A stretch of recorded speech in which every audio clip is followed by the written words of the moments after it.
What's up YouTube? This is Ken's How To's and Reviews. Today I'm going to do a update to a video I did earlier in the fall about Tractor Supply and Purina / Dumar chicken food.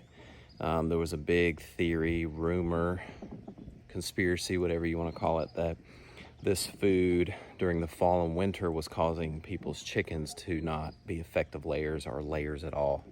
And I conducted a little experiment because we were feeding our chickens Dumar, and I took them off of that food, put them on this food to see if there was any differences.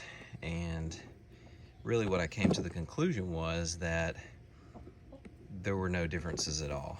We had two chickens that were our Olive Egger Pepper and our Sapphire Gem Peaches were continuing to lay eggs during the fall and winter sporadically, although not every day like they usually do.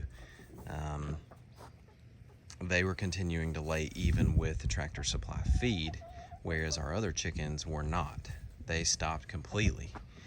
We have another Easter egger right here, Louise. She stopped completely. So I switched their feed out, went to these two types of food, still nothing, still consistent.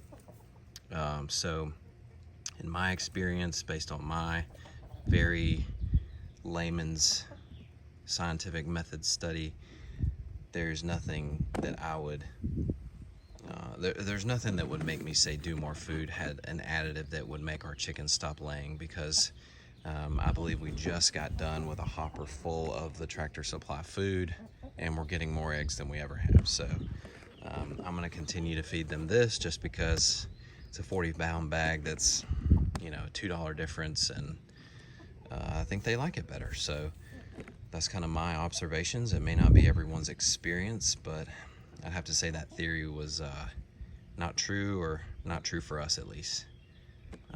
Thanks for watching. Feel free to ask questions, subscribe, and we'll see you next time.